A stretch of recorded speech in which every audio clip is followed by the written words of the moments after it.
दोस्तों, मैंने पिछले वीडियो में नंबर सिस्टम से संबंधित कुछ प्रश्न बता दिए थे। आज नेक्स्ट देखते हैं टॉपिक।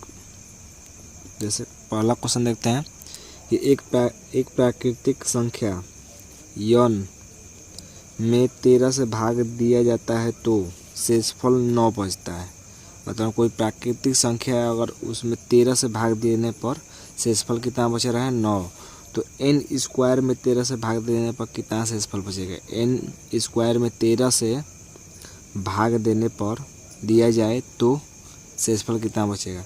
तो प्राकृतिक संख्या n में 13 से भाग देने पर ना, तो पिछले वीडियो में बताए थे कि शेषफल को ही मानते हैं, शेषफल को ही मानते हैं। पिछले वीडियो जिसने नहीं देखा है जाकर देख सकता है।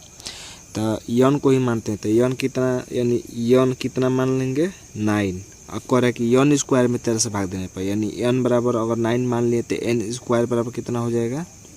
तो n स्क्वायर बराबर 9 का स्क्वायर, यानी 9 81।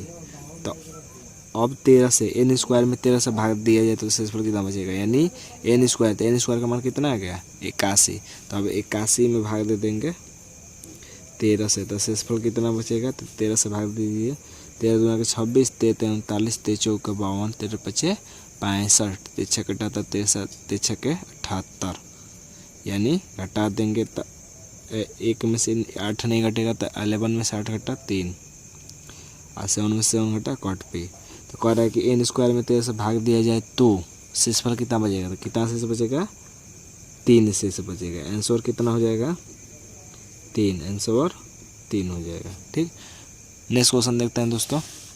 नेक्स्ट क्वेश्चन है कि यदि एक प्राकृतिक संख्या n में 17 से भाग देने पर शेषफल 7 बचता है, तो n को ही क्या मान लेंगे? शेषफल जो बच रहा है कि शेषफल 7 बच रहा है, तो शेषफल को ही मानते हैं। शेषफल 7 बचता है तो n बराबर 7 मान देंगे। ठीक, तो 5n में 17 से भाग देने पर, तो n बराबर 7, तो 5n बराबर तो 7 गुणे 5, यानी 5 7 35। तो 5n में, तो n का मान 7 आ गया था, 5n का मान कितना आ गया? 35 आ गया। तो 5n में 17 से भाग देने पर शेषफल कितना बचेगा? तो अब इसमें 17 से भाग दे देंगे, यानी 35 में कितना बच जाएगा? 17 दूना का 34, 5 में से 4 घटा 1, तो कितना शेष बचेगा? 1। ये शेष बचेगा। कह रहा है कि 17 से भाग देने पर शेषफल कितना बचेगा? तो आंसर कितना हो जाएगा? 1। आंसर हो जाएगा 1। नेक्स्ट क्वेश्चन देखते हैं दोस्तों। तो नेक्स्ट देखते हैं कि किसी संख्या में 13 से भाग दिया जाता है तो शेषफल 7 बचता है, और उससे प्राप्त भागफल में 5 से भाग दिया जाता है, 5 से भाग दिया जाता है तो शेषफल 2 बचता है। यदि उसी संख्या में 65 से भाग दिया जाए तो शेषफल कितना बचेगा? तो देखिए दोस्तों, ये कई स्टेप में है। सबसे पहले मैं बेसिक बता देता हूँ कि ये किस तरह होता है, उसके बाद हम ट्रिक देखेंगे। तो पहले देखिए क्या कह रहा है कि 13 से भाग दिया जाता है, तो 13 से भाग दिया जाता है तो शेषफल कितना बच रहा है? 7। ठीक, यानी हमको भाज्य नहीं मालूम है, तो भाज्य x मान लीजिए और भागफल y मान लीजिए। ठीक, तो अब कह रहा है कि उससे प्राप्त भागफल में, तो भागफल कितना प्राप्त हुआ है? y। तो भागफल में 5 से भाग दिया जाता है, अब भागफल यानी y में भाग दिया जा रहा है। तो यहाँ से करेंगे तो भाज्य इक्वल टू क्या होता है दोस्तों? भाज्य इज इक्वल टू भाजक गुणे भागफल। तो भाजक गुणे भागफल प्लस शेष। ठीक, तो भाज्य कितना है? x है, बराबर भाज्य इक्वल टू भाजक यानी 13, तो 13 भागफल कितना है? y, यानी 13y, अब प्लस शेष कितना बचा है?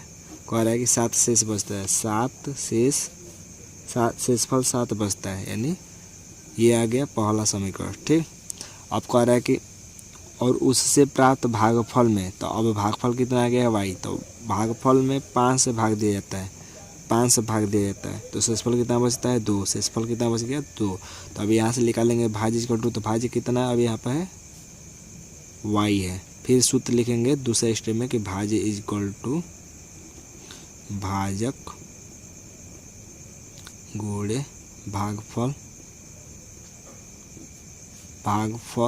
प्लस शेष। तो अब कह रहे हैं कि यदि उसी संख्या में 65 से भाग दिया जाए तो शेषफल कितना बचेगा। तो अब रख दिए यहाँ पर भाज्य, भाज्य कितना, भाज्य है y, ठीक, बराबर भाज्य भाजक कितना है 5 है। तो 5 से भाग दिया जाता है तो शेषफल कितना बचता है 2।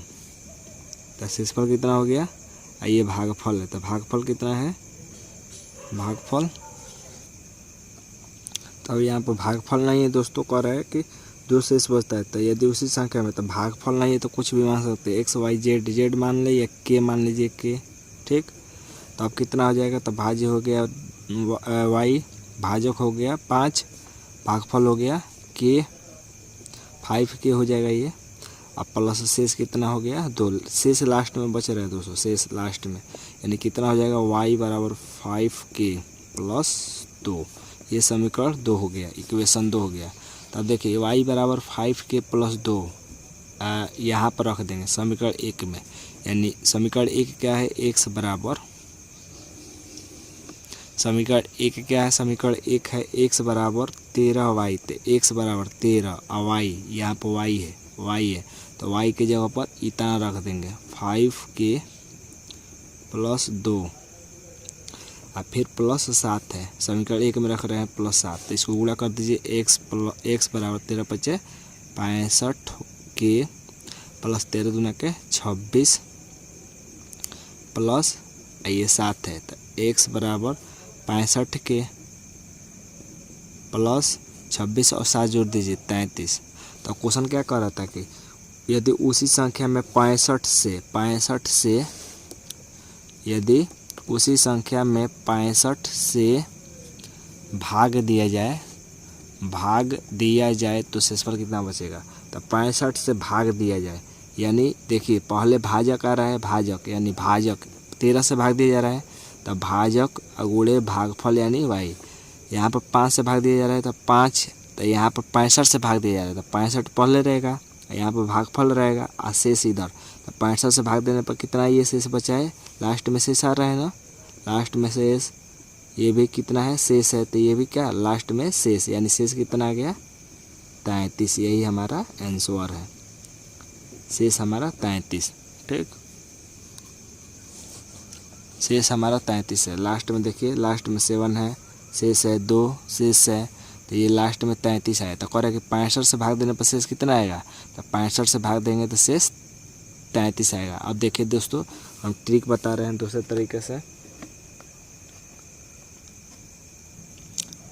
ट्रिक देख लीजिए दोस्तों, ट्रिक क्या है, ट्रिक देखिए, सबसे पहले दोस्तों, सबसे पहले देखिए इधर मानते हैं भाज्य, इस लाइन को मान लीजिए आप गुणा, इस लाइन को गुणा, और इस लाइन को मान लीजिए ये है प्लस, क्या है प्लस है, ठीक। और ये होता है हमारा इधर वाला, जो मतलब जो इधर वाला खाना दिख रहा है ये भाजक होता है, भाजक, और बीच में भाज्य होता है, बीच में भाज्य। पिछले वीडियो में मैंने भाज्य के बारे में अच्छी से बता दिया दोस्तों, आप देख सकते हैं। इधर हम लोग शेष लिखते हैं, शेष, ठीक, इधर हम लोग शेष लिखते हैं। तो देखिए क्वेश्चन, अब देखिए, अब क्वेश्चन कह रहा है कि क्वेश्चन देखिए कि किसी संख्या में 13 से भाग दिया जाए, तो 13 से भाग दिया जाए तो भाजक है, तो 13 से भाग दिया जाए, ठीक, लिख दिए कि 13 से भाग दिया जाए तो शेषफल 7 बचता है। तो बोले हैं कि इधर शेष लिखेंगे, शेषफल 7 बचता है, और उसी से प्राप्त भागफल में 5 से भाग दिया जाए, तो 5 से भाग दिया जाए तो अब भाग दिया जाए तो भाग दिया जाए यानी भाजक है, तो 5 से भाग दिया जाए तो शेषफल कितना बच रहा है, भाग दिया जाता है तो शेषफल 2 बचता है, तो इधर शेष लिख देंगे, ठीक। तो उसी संख्या में 65 से भाग दिया जाए तो शेषफल कितना बचेगा। तो देखिए सबसे पहले मैंने क्या बताया है कि सबसे पहले गुणा करेंगे, ये गुणा वाला लाइन है, तो यहाँ पर एक अपने मन से मान लीजिए 0, यहाँ पर मान लीजिए आप 0, इसको मान लीजिए 0, 1 भी मान सकते हैं, तो 1 मानेंगे तो एक बार और भाग देना पड़ता है, तो 0 सबसे बेस्ट होता है। तो 5 से 0 में गुणा कर दीजिए, कितना आ जाएगा 0, और 0 में 2 जोड़ दीजिए, पीछा चलना है इसी तरह, तो 0 में 2 जोड़ेंगे तो 2 आ गया 2, फिर 13 से 2 में गुणा कीजिए, 13 दूना का 26, 13 दूना का 26 और 26 में 7 जोड़ दीजिए, 26 में 7 जोड़ दीजिए तो कितना आ जाएगा 26 और 7, तो 26 और 7 हो जाएगा 33, 33। तो ये भाज्य आ गया, कितना भाज्य, तो कह रहा है कि 65 से भाग देने पर शेषफल कितना बचेगा, तो ये भाज्य आया है। तो बताइए जब 33 में 65 से भाग देंगे तो जाएगा, नहीं जाएगा तो 0 बढ़ जाएगा, यानी 0 हो जाएगा, तो शेषफल कितना बचेगा 33, इसीलिए 0 माने हैं। 1 मानते तो कुछ अधिक आता, तो 65 से इस तरह भाग देना पड़ता, 65 से इस तरह भाग देना पड़ता, 0 बढ़ गया तो 65 के बढ़ा 0 0 एक बार ले जाएंगे तो अधिक हो जाएगा, तो इसीलिए 0 माने। तो यानी यही हमारा आंसर है। शेषफल कितना बच गया 33। आसान तरीका लगा हो तो आप ज़रूर लाइक कीजिएगा दोस्तों, सब्सक्राइब कीजिए। चलिए एक और क्वेश्चन देखते हैं इस पर उसी तरह। तो देखिए सबसे पहले इस लाइन को क्या मानते हैं, गुणा, इस लाइन को प्लस, ठीक। तो आप कह रहा है कि किसी संख्या में 7 से भाग दिया जाता है, 7 से भाग दिया जाता है, इधर 7 रहेगा, भाग दिया जाता है तो शेषफल 4 बचता है, तो 4 इधर रहेगा, ठीक। और उससे प्राप्त भागफल में 9 से भाग दिया जाता है, तो 9 से भाग दिया जाता है, तो शेषफल कितना बच रहा है 9 से भाग दिया जाता है, तो शेषफल मान लीजिए, लिखे नहीं, शेषफल मान लीजिए 3 बचता है, शेषफल 4, हाँ 3 मान लीजिए कि शेषफल 3 बचता है, तो शेषफल 3 बचता है। यदि उसी संख्या में 63 से भाग दे तो शेषफल कितना बचेगा, तो इतना हो गया, तो यहाँ पर 0 मानेंगे, यहाँ पर गुणा कर दीजिए 0, 0 में 3 जोड़ दीजिए 3 हो जाएगा, ठीक। फिर 7 से 3 में गुणा कीजिए 17 का 21, यानी 7 3 21, 21 में 4 जोड़ दीजिए, 21 में 4 जोड़ देंगे 25। तब कह रहा है कि उसी संख्या में 63 से भाग दीजिए, यानी 25 आ गया यहाँ पर, तो 25 में 63 से भाग देंगे कितना शेष बचेगा 25 ही बचेगा, 0 बढ़ जाएगा, यानी 0 हो जाएगा, यानी कितना हो जाएगा 25। तो यही हमारा आंसर हो जाएगा, यानी शेषफल कितना आ गया 25, शेषफल 25। यही 0 माने हैं तो शेषफल यही आएगा, 1 मानेंगे तो अधिक आ जाएगा, तो इस तरह भाग देना पड़ता है, तो यही आंसर हो जाएगा। आंसर कितना आ जाएगा 25। अगर आपको ये ट्रिक अच्छी लगी हो तो आप इसे सब्सक्राइब जरूर करिएगा दोस्तों, और बेल आइकन की घंटी को बजाना मत भूलिएगा। धन्यवाद दोस्तों।